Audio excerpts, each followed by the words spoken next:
Hello, I'm Dr. Mahootchi at the Eye Clinic of Florida. This is a presentation I gave at Florida Hospital Zephyr Hills early in November for Diabetes Month for a diabetic support group. The following is just a rehash of that presentation, so if you missed it or you want to hear it again, here's your chance. Why I'm interested. I'm an ophthalmologist, and as an ophthalmologist or an eye doctor, we see lots of complications from diabetes, so preventing those complications and treating them is a big part of my practice. I'm also a diabetic, and I've been a diabetic for more than 20 years, so I've got a strong personal interest in this subject. Diabetes in the eye. It's the leading cause of blindness for working age people in the Western world, and it's been the leading cause for the last 40 years. It's almost completely preventable. The kind of vision loss. Well, the kind of vision loss varies from mild to severe or legally blind. Legally blind means that not even with glasses can you improve the vision past 2200 in the best eye. The disease can vary between the two eyes, and early on glasses may help, but later on glasses frequently don't help diabetic retinopathy, so it's important to understand why this damages the vision. Who gets it? Well, those with long-term crappy sugar control, as measured by the hemoglobin A1C, are usually the folks who have the worst vision. It doesn't matter whether you're on insulin or not. What matters is the control. It doesn't matter what type of diabetes you have, whether it's type 1 or type 2 or pregnancy related. It's the long-term sugar control. And it's the hemoglobin over the last few years that determines who loses vision. A hemoglobin A1C that's bad once or twice probably won't cause permanent damage. However, not a few weeks, but a few months or a few years of bad sugar control can really cause permanent problems with the eye. So the most important message and the take-home message of today's presentation is for patients to know their hemoglobin A1C. It's the drug test of sugar. It doesn't really tell you the sugar right now, but what it does do, it tells you how much sugar is attached to your hemoglobin, which is on your red blood cells. And that tells you what your sugar's been averaging every hour of every day for the last couple of months, or the life of a red blood cell. It measures how thick the syrup is that your blood cells swim in. You make new blood cells constantly, so getting this test done at 3 or 4 month intervals, or less frequently if you're under good control, can help determine how good your sugar control really is.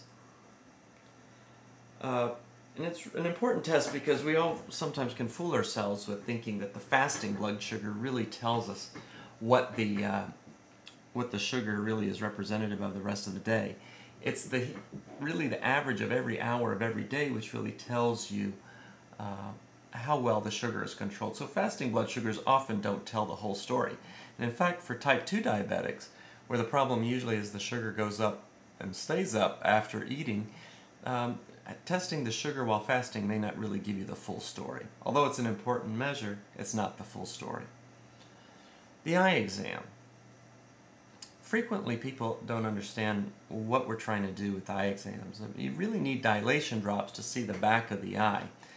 The kind of eye exam we're talking about for diabetes is not a refraction, not the which is better, 1 or 2, and looking at the chart, but part of the eye exam, and what should be part of a complete eye exam, is looking at the back of the eye and seeing what is going on back there. That's very difficult to do for most doctors if you don't use dilation drops. So try to resist the urge of refusing dilation or taking the temptation to not do it because you might think you'll get through the exam faster and may see better for an hour or two afterwards.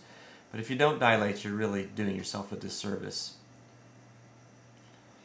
And it's important to note that some retail eyeglass stores won't or don't routinely look in the back of the eye.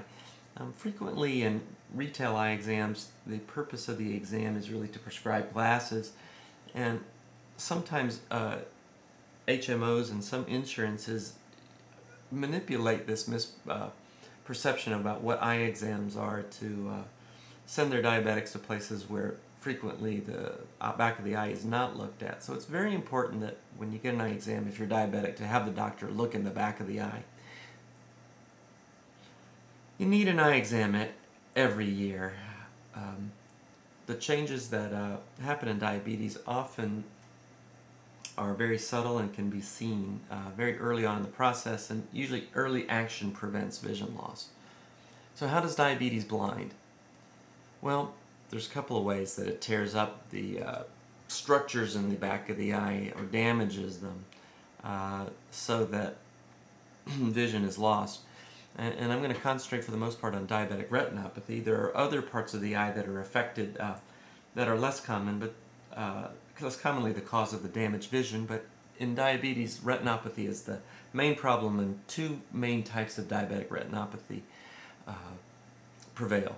Leaky blood vessels are a common cause. Early on in diabetes, the back of the eye is affected so that the blood vessels outer coverings, or if you can imagine a garden hose, that plastic that wraps the garden hose is slowly damaged.